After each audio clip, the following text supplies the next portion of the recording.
Hello and welcome to Voices of Agriculture here on RFD. I'm Gene Hall on the campus of Texas A&M University. We're interested today in the Texas Beef Council's Beef Up Your Tailgate grill-off right before a big football game here.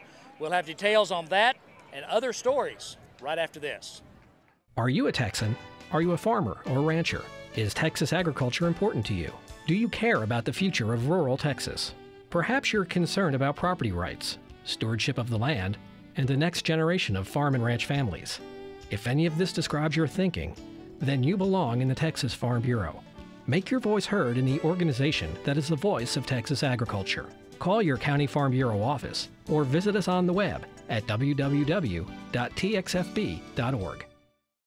We're back on the campus of Texas A&M University before the A&M Oklahoma football game. And we're going to be talking to Russell Woodward here in just a minute about the Beef Up Your Tailgate grilling contest. Now, Russell, tell me, why is the Beef Council involved in this? Well, we saw a great opportunity to showcase beef, and so we brought in some partners. We brought in H-E-B and we brought in Boulder's Fiesta Spice Seasoning to take advantage of all the folks out here having a good time before these games and to really showcase beef and our partners in this. And so to take advantage of that, we've been out here at every home game doing some tailgating, giving out samples and showing off some product, and then awarding a prize to the best tailgater group at each home game. And so here at the OU game, we have our finalists, and they're all competing for this grand prize that you see behind me today, a little tailgating trailer that the winner gets to take home to culminate our tailgating Beef Up Your Tailgate promotion here this season. And I say it says Tailgate Express. Tell me a little bit about this. The winner gets this, right? That is right. This particular unit is made by Party King Grills, and so the partners chipped in and we purchased this and going to be giving away as our grand prize to our ultimate tailgater this weekend, the one that beefed up the tailgate the most. So working with H-E-B, sampling some beef products, and our special partners, Boulder's Fiesta Spice Seasoning, we've had a great time this season. Well, Russell, thank you very much. I just learned that I'm to be a judge in this event, and I'll be sharing that experience with you as we go along. For right now, let's go visit with some tailgaters.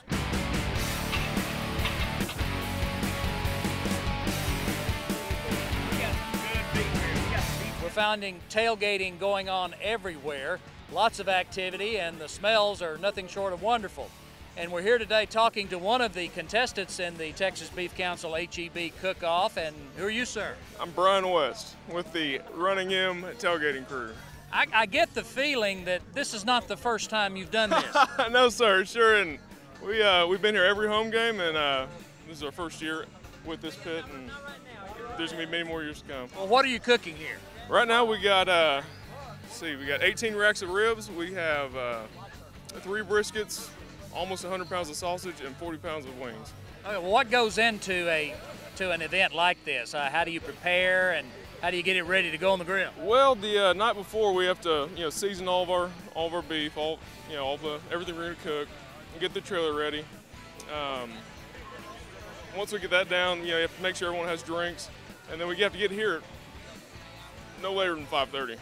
I mean, you're here at the crack of dawn, and you just start, once you get into it, you never stop.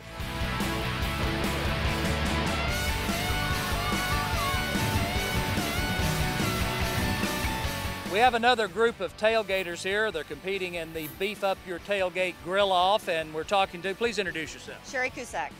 Cindy Jamelka. Steve Bahuslav. Glenn Cusack. Okay, well, Steve, let's start with you. What's this all about? How did you get involved in this grill-off? Well, you want to take it back to about 1987. We can start there, but we don't have enough time on the tape. I started as a really small little tent right over in the middle, and then these fine people filtered in over the last 8 to 10 years. They have all the equipment. They have all the expertise. I basically stay about 10 yards off and go like this. That looks really good. That looks really great. Well, Cindy, what goes into planning something like this? Oh, a good friend. And she's been the one that's been the driving force from all of this.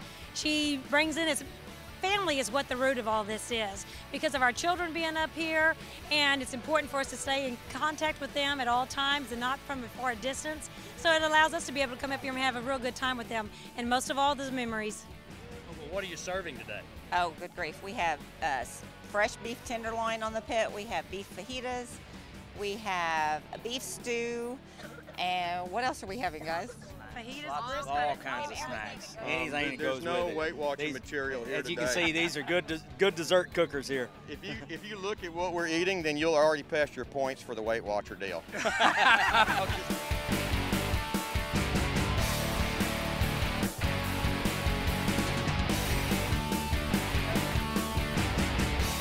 We're here once again at the Beef Up Your Tailgate Grill Off, and I put my judging hat on now, standing in front of this grill where the smells are absolutely wonderful. I wish we could convey that to you on television.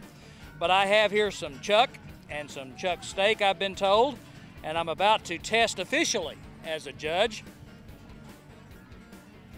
And my completely impartial opinion is that is truly fantastic.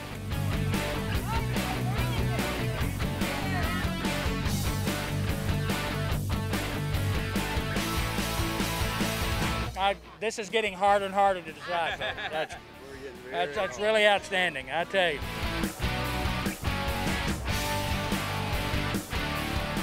All right, Bob, we've been judging together in the Beef Up Your Tailgate Grill Off, and I don't know if I've ever tasted so much amazing beef. Gene, I tell you what, the further you went, the better it got, and the harder it got. I'll say that. It's all well done and well presented. It was a good contest. Well, I thought the same thing. Now, you are a beef producer and have a leadership role with the Texas Beef Council. So this really is for you and your fellow producers in promoting beef, is it not? Right, it is, Gene. This is probably an easy way for the Texas Beef Council to utilize those checkoff dollars. When we partner with people like HEB and Fiesta and A&M, these are just ways we can multiply that dollar very cheaply on that. And this is something we really want to do. As you know, the cow herd's dwindling down, the checkoff dollars are smaller coming in because there's less cattle being been sold. So consequently, we're going to have to do more trade-offs like this where we can leverage those dollars is what it boils down to.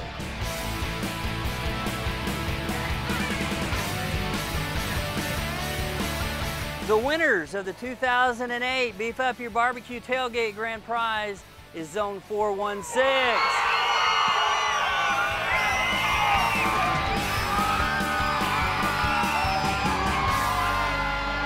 We'll be right back on Voices of Agriculture right after this. The second annual Ram Tough Tails contest begins now. With the success of last year's inaugural competition, this Texas Farm Bureau contest is back with a new twist. Contestants can enter their tail in 4 distinct categories. Workhorse Dodge truck with a chance to win $2,000, as well as the life-saving experiences, Dodge Classic and Fuel Economy categories, each with a prize of $1,000. Here's how to enter. Name the category and send a brief description of your Ram Tough Tail to Cy Cook, Post Office Box 2689, Waco 76702, or email it to scook@txfb.org.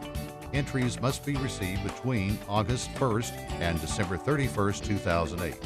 For more information and a complete set of rules, visit www.txfb.org.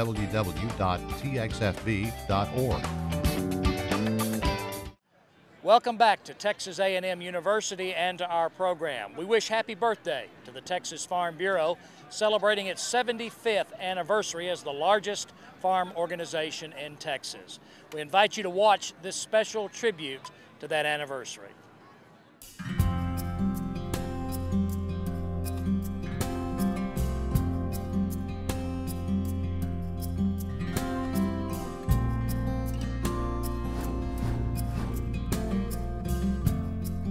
It was 1933. The Great Depression held the country in the grip of despair. Jobs could not be found. Anguish, hopelessness, and even hunger were the companions of a weary people. For the rural families of the land trying to coax a living from reluctant soils, optimism was a casualty of the times. Established a decade earlier, the first Texas Farm Bureau had failed. Based on a flimsy economic structure and tied to cotton cooperatives that also failed, the organization faded away. In 1933, voting delegates mercifully put an end to the organization during a convention in a Dallas hotel. In this dark time for Texas agriculture, the winds of change began to blow in a new direction.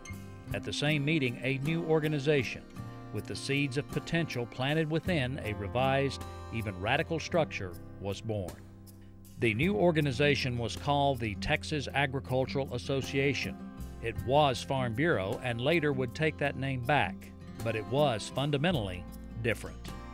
The fledgling organization would be financed by dues paid by individual families with a stake in its future, and the Texas Agricultural Association and later the Texas Farm Bureau would not be a protest movement. It was not built on anger, but rather determination, a stubborn resolve that the new organization would one day take its place among the great trade groups, an organization that would develop the resources and expertise to stand the test of time. They created the organization such that it could be a model for other organizations. You know, we've taken pride as an organization in not being classified a protest organization. If there hadn't have been an organization like Farm Bureau, somebody else would have developed one, because it's very essential that we be banded together. You know, I can't do much, but as a group we can do a lot. It's kind of like a strand in a rope. You know, one little old strand doesn't have any strength at all, but you take a rope and tie it all together and you can't hardly break it. Those strands of the new organization began coming together in 1934 when the Texas Agricultural Association was incorporated as a nonprofit membership organization. In 1939, the man who would become known as the father of the Texas Farm Bureau was elected as president. There were other presidents before him, but J. Walter Hammond moved firmly to establish the organization as a force in Texas agriculture. His grandson, John Hammond Wofford, told us of telegrams the farm leader would receive at his farm, messages bearing the names of Roosevelt, Truman, Eisenhower, and others. Political things designed to get Texas on board. And since he was on the American Farm Bureau Federation board, they wanted to make sure that the agriculture was behind him on this and that. But I do remember one time he got one from Nixon when he was vice president, and I don't think he knew him that well, if at all. But he opened it up and looked at it. Of course, all the kids, you know, we were on telegrams, and yeah, it's just a telegram from my good friend Richard Nixon. In all, Hammond served 17 years as president of the organization, still a record for Texas Farm Bureau presidents. His still young Farm Bureau in 1939 did have a structure fine-tuned for survival, but little else. There were many problems to overcome: small membership, poor communications in isolated rural Texas, and the fact that the Great Depression was not yet over. Even a small dues payment of only a few dollars was beyond the means of many rural families. The answer was to create services that actually saved money for member families. You know, the insurance company, way back before my time, after World War II, you know, the Farm Bureau said, hey, you know, they're charging us too much for automobile insurance. And so they started an insurance company, and what the other companies did not realize very well was back then the farmer, only time he drove a car was he went to town on a weekend. So obviously the costs are quite a bit lower, and for a few years they were paying a 50% dividend every year. In the years that followed, Hammond began to organize a professional staff and established affiliate companies to provide badly needed services in rural Texas and to stabilize membership. The first service program was health care, with Blue Cross Blue Shield as the provider in 1944. A life insurance company followed in 1946 and a casualty company in 1947. A fire insurance company was formed in 1950. These moves established the young organization as a marketing force in the rural areas of the state, in addition to its growing power in lobbying. In quick succession, Hammond and other leaders moved to establish the organization, information, and legislative departments, the foundation of a professional staff. In 1944, the first County Farm Bureau was established, a major step toward what is now the primary strength of Texas Farm Bureau, 207 county farm bureaus. We can, in fact, trace the development of a county farm bureau in the career of one person, who has been a county office secretary for 52 years. We had a Royal manual typewriter. We had 2 office desks. We had 4 chairs. We had a hand crank A.B. Dick mimeograph machine, and that was it. That was it. We did not make any long-distance telephone calls. Everything was done by correspondence. We typed letters, typed those letters, sent them to Waco, and we'd tell that member, we will probably hear something in 7 days. You come back and we'd have an answer. People were not in the rush that we are today. We have fax machines today. We have a copy machine, and we want it instant. Long time ago, we didn't know what instant was. In looking for the factors that spurred the Texas Farm Bureau toward success, tradition should not be discounted.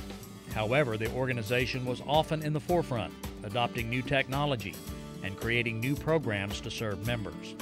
This was not unlike what Texas farmers were themselves doing, adopting new technology and practices to increase production.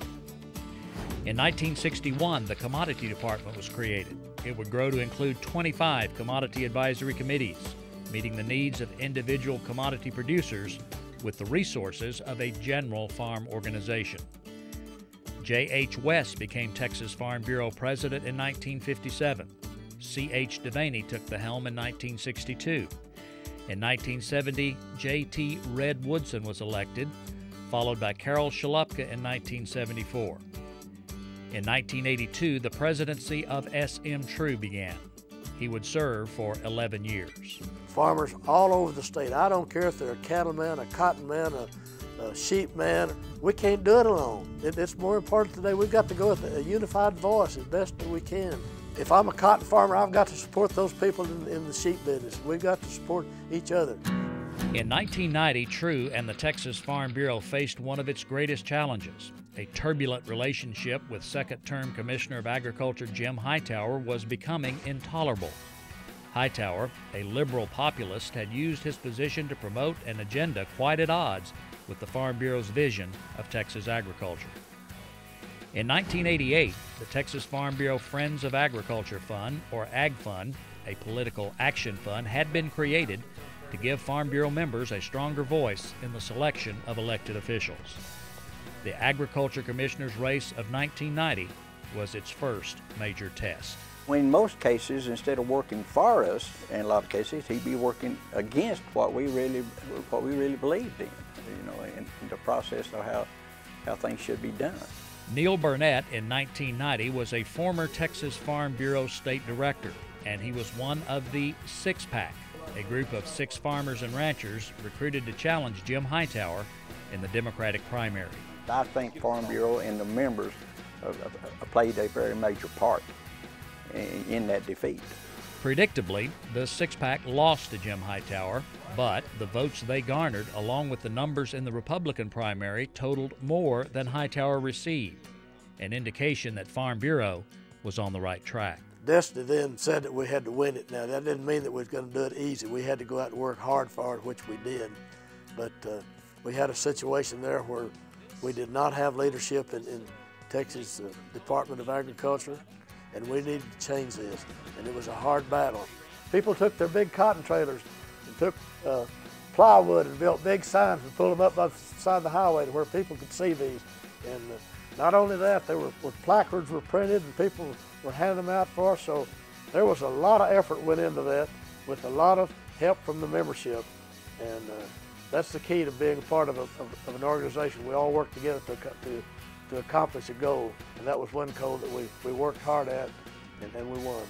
When the race was down to Hightower and the young legislator Rick Perry, a caravan of farmers headed to Austin under the banner Pickups for Perry. And I had a couple of older gentlemen and lived in La Mesa. That's 100 miles from where I am. And I asked them, I told them I need pickups. Here comes each one of the old men in their 80s. Of course, that's not old to me today, but it was then. Each one in a different pickup. And I said, why didn't you come to me? You told me you needed pickups. Many races later, Ag Fund has helped make Texas Farm Bureau a major force in the Texas political scene. Not all political relationships remain the same, but Texas Farm Bureau's influence has grown. A landmark event in the history of Texas Farm Bureau occurred in 2000 when the first Texan became president of the American Farm Bureau Federation. Bob Stallman was elected president in Texas in 1993 and AFBF president 6 years later. Well, when I came back to farm in 1975, I joined up right then because I figured that's what farmers should do. Based on my experience in dealing with the Texas legislature and also now in Washington, D.C., it's very clear if we didn't have an organization like Farm Bureau to represent agricultural interests, we would be hard-pressed to meet all of the opposition that's out there trying to direct policy in directions that we don't want it to go. Looking back over the 7.5 decades of Texas Farm Bureau history, where the winds of change have sometimes blown at hurricane force, it's remarkable how many things seem very much the same. Battles have been fought, won, and then fought all over again. Farm programs, water, private property rights, and many other bedrock principles of the organization have been defended by Farm Bureau again and again.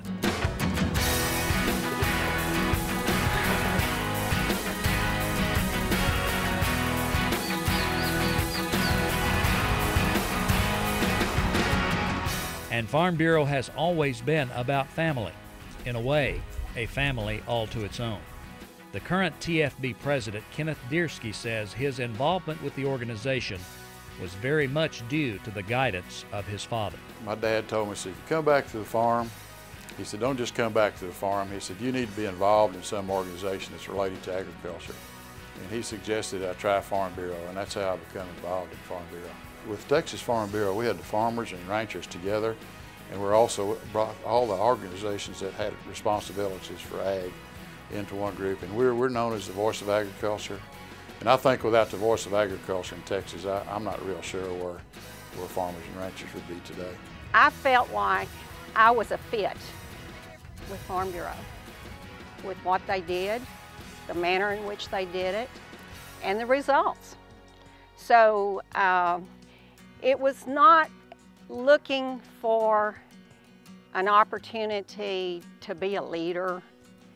It was looking at being involved in something you believed in. And by being a member and everything, I felt like I could feel a little more at ease that I had some of our people in Austin or Washington, D.C., either one, looking out for us what type of legislation is best suited for agriculture. There has never been a shortage of people that assume the right to speak for agriculture. Stubbornly and proudly, farmers and ranchers prefer to speak for themselves. And more farm families choose to speak through Texas Farm Bureau than any other organization. At 75, Texas Farm Bureau is still a young organization, strengthened by the foundation of 207 county farm bureaus and more than 400,000 member families. New storms of crisis will come. New challenges will be borne upon the winds of change. But the Texas Farm Bureau is the voice of Texas agriculture.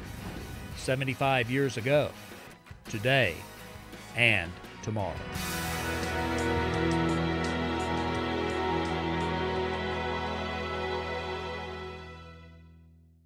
Well, we're about done with tailgating. We've tasted some amazing beef. We have a winner in the competition, and we're getting ready to play some football.